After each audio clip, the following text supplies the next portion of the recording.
The mirror didn't lie, but Marcus's words cut deeper than any reflection ever could. Sarah, be realistic. This is the biggest night of my career. Mr. Davidson's wedding isn't just some casual get-together. It's the social event of the year. Everyone who matters in the company will be there, and I need to make the right impression. I stood in our bedroom doorway, holding the elegant navy dress I'd bought specifically for the occasion. The silk felt cool against my trembling fingers as his words registered. "What are you saying, Marcus?" He didn't even have the decency to look at me as he adjusted his bow tie in the mirror. "I'm saying maybe it's better if I go alone. You know how you get at these corporate things, all awkward and quiet. And honestly, Sarah, you've let yourself go since Emma was born. The last thing I need is people wondering why someone like me is with—" He gestured vaguely in my direction. The dress slipped from my hands to the floor. "Someone like you is with what, Marcus? Your wife of 8 years? The mother of your daughter?" "Don't be dramatic. I'm thinking about our future here. If I nail this promotion, we'll have everything we've ever wanted. Sometimes sacrifices have to be made." Sacrifices. As if I hadn't already sacrificed my law career to raise Emma while he climbed the corporate ladder. As if I hadn't sacrificed my body, my time, my dreams to support his ambitions. Now he wanted me to sacrifice my dignity too. "Fine," I whispered, my voice barely audible. "Go alone." His relief was palpable as he straightened his cufflinks. "You understand. This is why I married you, Sarah. You get it." But I didn't get it. Not then. As Marcus left for the wedding that evening, kissing my forehead like I was a sick relative he was leaving behind, I retreated to Emma's room. Our 5-year-old daughter was fast asleep, her dark curls spread across the pillow like silk ribbons. She had Marcus's eyes but my stubborn chin, a feature he'd once called adorable, back when he still looked at me with love instead of calculation. I sat in the rocking chair beside her bed, the same chair where I'd nursed her through countless midnight feedings, where I'd read her stories and sang lullabies, where I'd slowly disappeared, piece by piece, into the role of invisible wife and mother. The house felt cavernous without Marcus's presence, but it wasn't lonely. It was revealing. Without his constant criticism echoing through the rooms, I could finally hear my own thoughts. And what I heard was the sound of a woman who'd been quietly erased. I pulled out my phone and scrolled through social media, torturing myself with glimpses of the wedding I wasn't worthy to attend. There was Marcus in the background of several photos, looking distinguished in his tuxedo, champagne glass raised in celebration. In one image, I caught sight of him talking to a stunning blonde woman in a red dress. His body language was familiar. The way he leaned in, his hand resting possessively on the small of her back.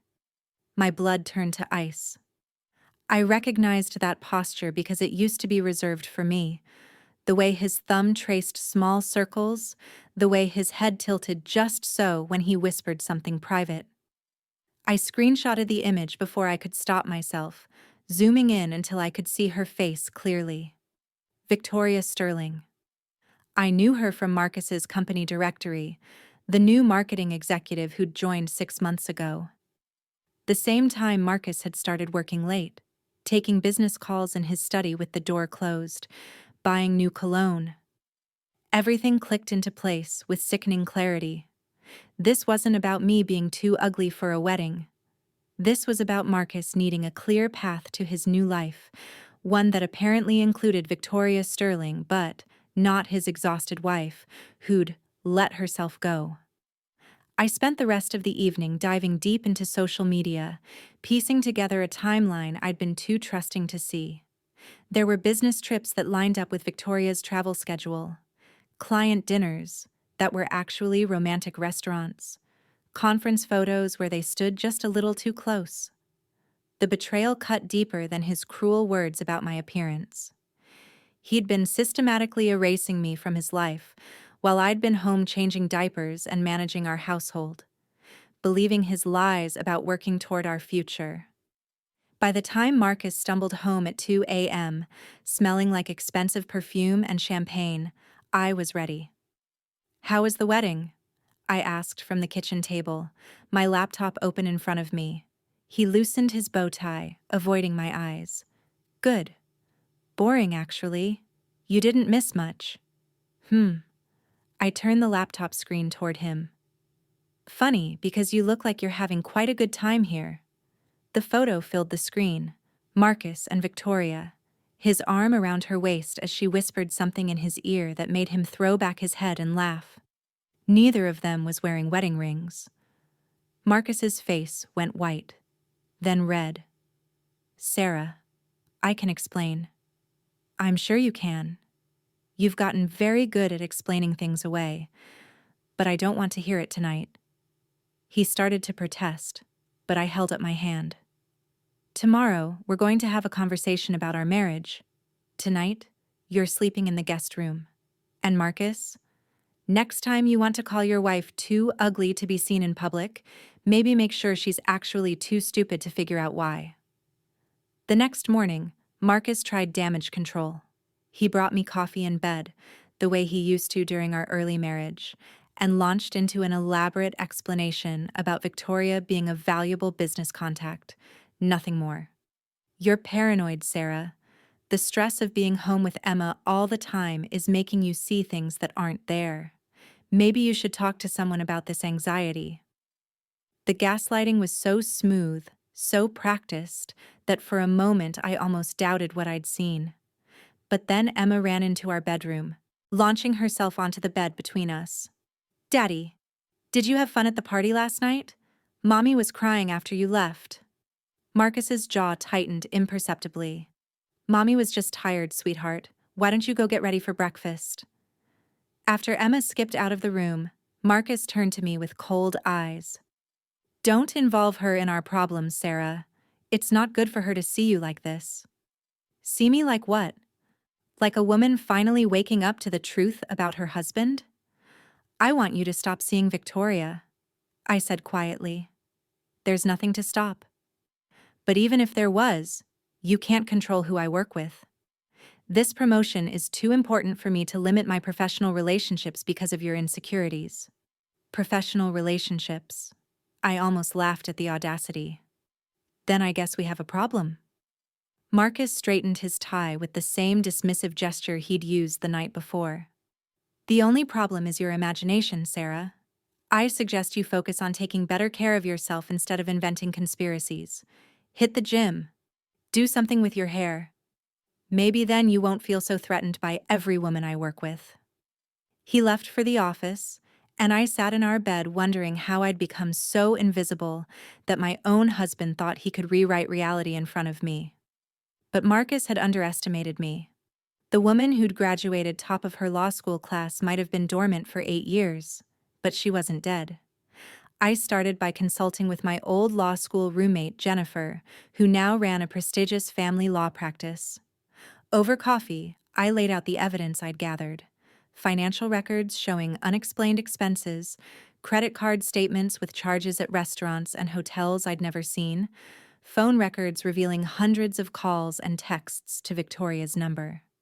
"You have a solid case," Jennifer said, reviewing the documents. "Adultery, financial misconduct, emotional abuse. In this state, infidelity can significantly impact alimony and property division. But Sarah, are you sure this is what you want? Divorce is war." "He made it war the moment he decided I wasn't good enough to exist in his new life." Jennifer smiled grimly. "Then let's make sure you win." The next few weeks were a careful dance of gathering evidence while maintaining the facade of oblivious wife. I hired a private investigator who documented Marcus and Victoria's relationship in excruciating detail. Intimate dinners, weekend getaways, late-night visits to her apartment. Meanwhile, I began reclaiming myself. The gym membership Marcus had mockingly suggested became my sanctuary. I rediscovered muscles I'd forgotten I had, found strength in the burn of physical exertion. I updated my wardrobe, not to please him, but to remember who I was beneath the layer of exhaustion and self-doubt he'd wrapped around me. I also started documenting Marcus's treatment of Emma and me. His irritation when she interrupted his work calls, his criticism of my cooking, his constant implications that I was holding him back. The pattern of emotional abuse became clear once I started writing it down. The breakthrough came when Emma, innocently playing with Marcus's phone while he showered, accidentally opened his text messages with Victoria. "Mommy, why does Daddy call someone else baby? That's what he calls me." My heart shattered and reformed into something harder as I scrolled through months of messages. Marcus hadn't just been cheating, he'd been planning his exit strategy. Messages about finding Victoria a place big enough for Emma to visit, and discussions about when would be the cleanest time to make the transition. They'd been planning our family's dissolution like a corporate merger. That night, I made copies of everything and prepared for war. The final provocation came at Marcus's company picnic, an event he'd initially told me not to attend because it was just for employees. But when Emma asked why she couldn't see Daddy's work friends, he'd grudgingly extended the invitation with a warning. "Try to look presentable, Sarah, and please don't embarrass me." I showed up looking better than I had in years. The weight training had sculpted my body back into shape, and I'd invested in a professional stylist. When I walked across the park in my sundress and heels, conversation stopped. Marcus's face went through several expressions: surprise, confusion, and finally, calculation. He was trying to figure out how to spin this new version of me into his narrative. But it was Victoria's reaction that sealed my resolve. She looked at me like I was a threat she hadn't anticipated, her perfectly manicured hand slipping possessively through Marcus's arm. When she whispered something in his ear, his face hardened. "Sarah," he said coldly, "I thought you were staying home with Emma." "Plans change," I replied sweetly. "Don't I look presentable enough for your colleagues?" Before he could answer, Emma ran up to us, ice cream smeared across her face. "Mommy, you look like a princess." "Daddy, doesn't Mommy look beautiful?" The silence stretched uncomfortably as Marcus struggled to respond. Victoria's smile was razor sharp. "She certainly cleans up well," Victoria said, her voice dripping with false sweetness. "Marcus has told me so much about you, Sarah. All about how you've been struggling lately." The audacity took my breath away.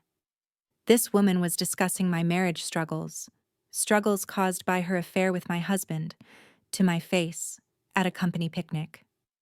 Has he? I kept my voice level. How thoughtful of him to share our private matters with his colleagues. I hope you offered him some good professional advice on how to handle a difficult wife. Victoria's eyes flickered with uncertainty. Marcus stepped closer to me, his grip on my elbow just tight enough to hurt. "Sarah's been under a lot of stress lately," he said to the small crowd that had gathered around us. "Being a stay-at-home mom can be overwhelming. Sometimes she says things she doesn't mean." The implication was clear. His wife was unstable, unreliable, an embarrassment to be managed. The assembled colleagues nodded sympathetically, but I caught the speculative looks, the whispered conversations. They'd all witnessed this public diminishment of the company Golden Boy's troubled wife. "You're right," I said, loud enough for everyone to hear. "I have been under a lot of stress, but I'm feeling much better now that I understand what's been causing it." That evening, Marcus exploded the moment we got home. "What the hell was that performance about? You made me look like an idiot in front of my boss." "I made you look like an idiot? You're the one who's been screwing your colleague while telling everyone your wife is mentally unstable." "Keep your voice down, Emma will hear you." "Emma's at my sister's for the night. It's just you and me, Marcus. Finally." I pulled out the folder I'd been preparing for weeks and set it on the kitchen table. Photos, financial records, text message transcripts, hotel receipts, A complete dossier of his affair and the financial deceit that had funded it. Marcus stared at the evidence, his face cycling through denial, anger, and finally, cold calculation. "What do you want?" he asked. "I want you to stop lying to me. I want you to stop gaslighting me. And I want you to admit what you've done." "Fine. Yes, I've been seeing Victoria. But our marriage has been over for years, Sarah.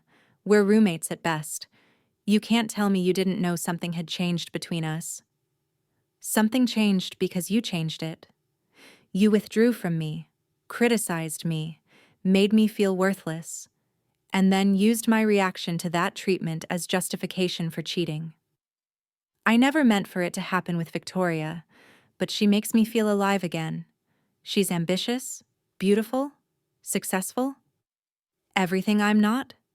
Everything you chose not to be. You gave up your career, Sarah. You stopped taking care of yourself.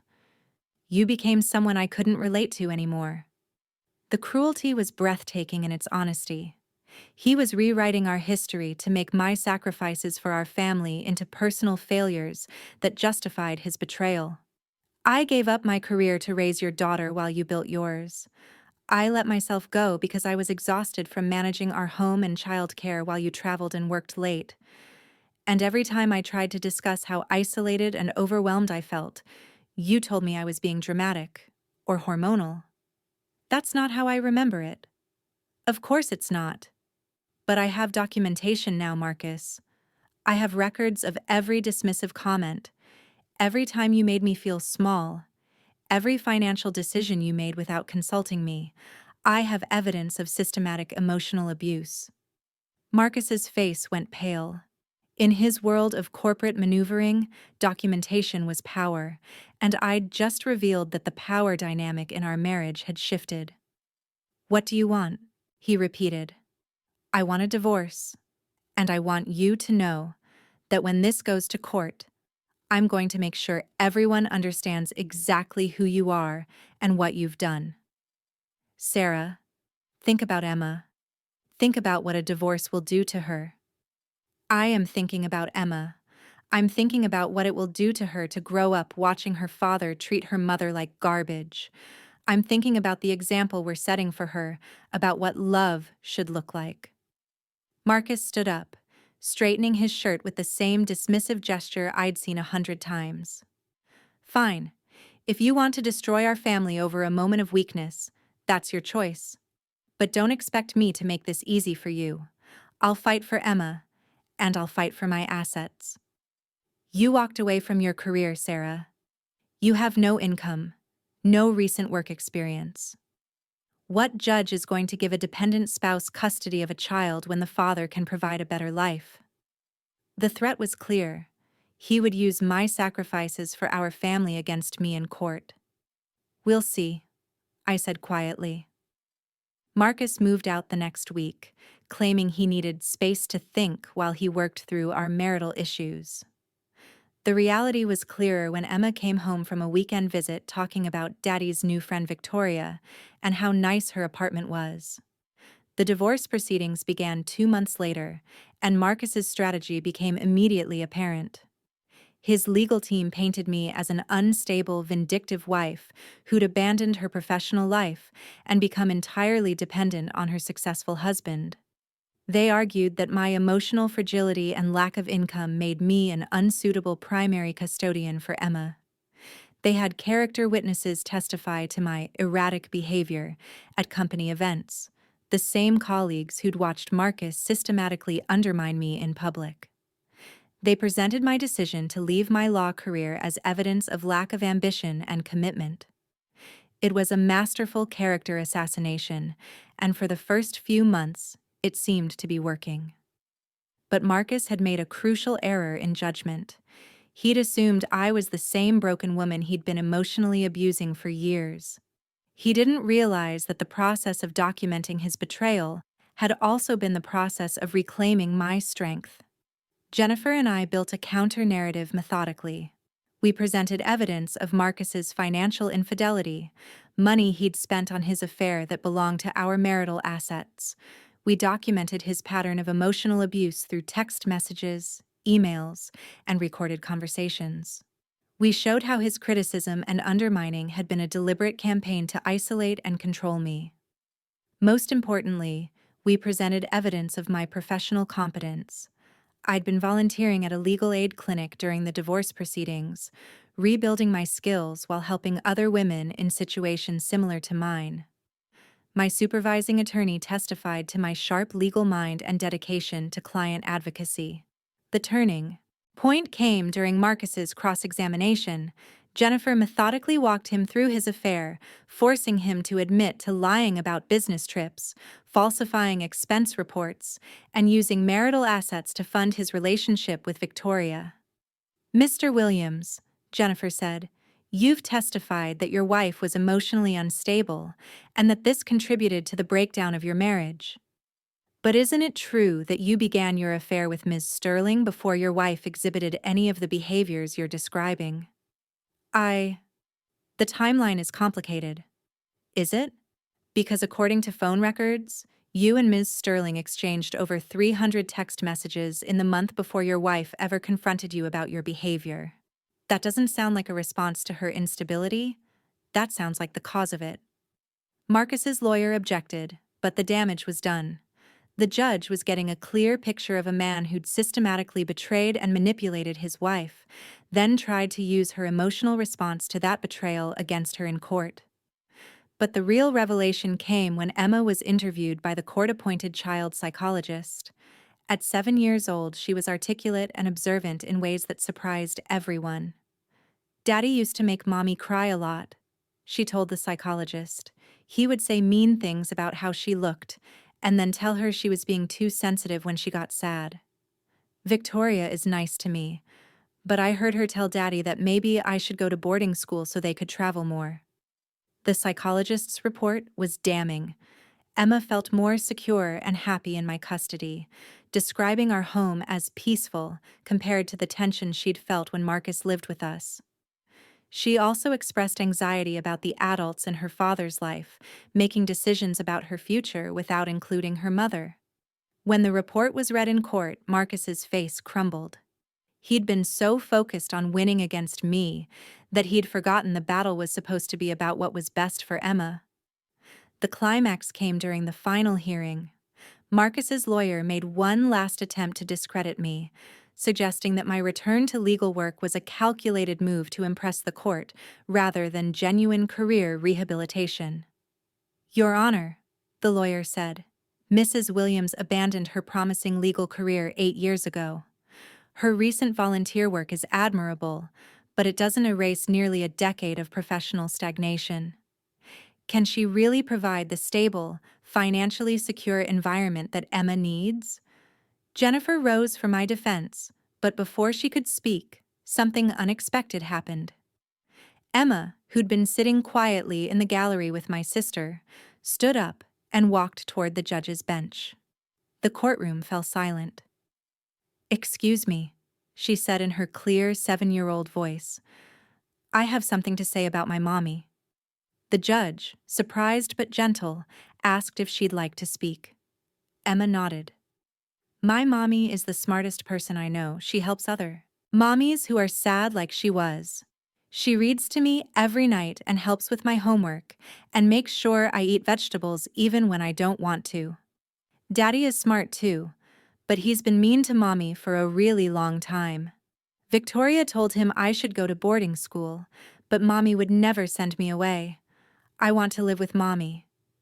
The courtroom was absolutely silent. Marcus was staring at his daughter with something that might have been shame, while Victoria had gone white as a sheet.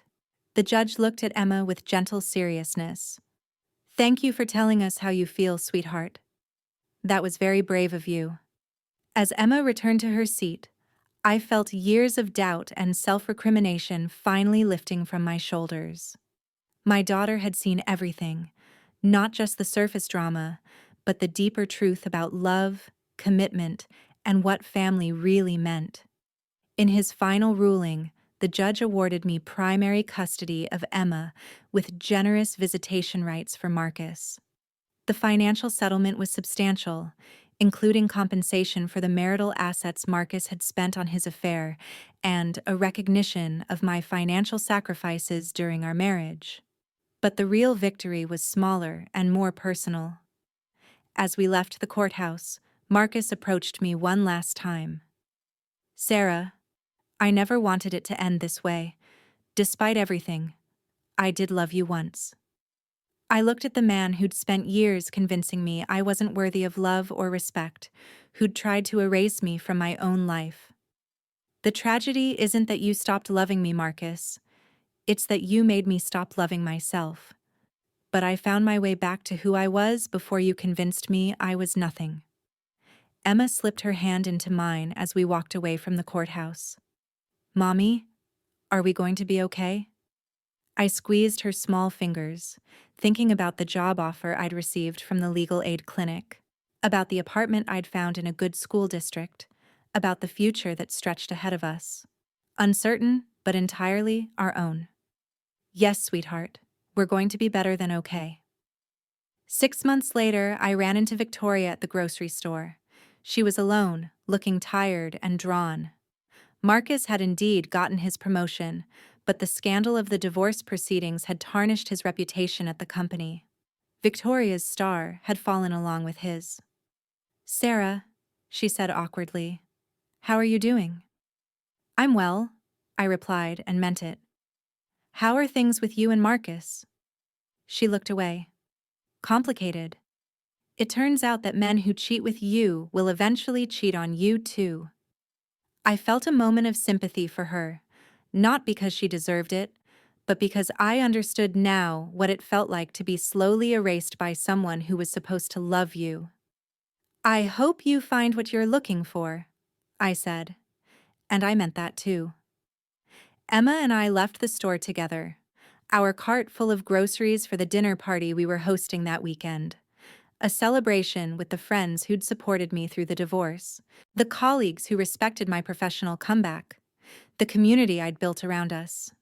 That evening, as Emma helped me prepare dinner, she asked, "Mommy, are you happier now than when Daddy lived with us?" I considered the question seriously.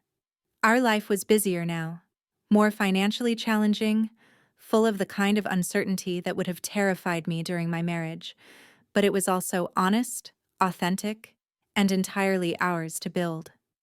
"Yes," I told her, "I'm much happier. Are you?" She nodded emphatically. "I like it when people are nice to you. Daddy's friends at work were mean, but your friends think you're amazing." And that, I realized, was the real victory. Not the legal settlement or the custody arrangement, or even the satisfaction of seeing Marcus face consequences for his choices. The real victory was that my daughter was growing up in a home where she saw her mother treated with respect, by others, and, more importantly, by herself. The woman who'd once been told she was too ugly to attend a wedding had discovered something far more valuable than her husband's approval: her own worth, her own strength, her own capacity for rebuilding a life from the ashes of betrayal.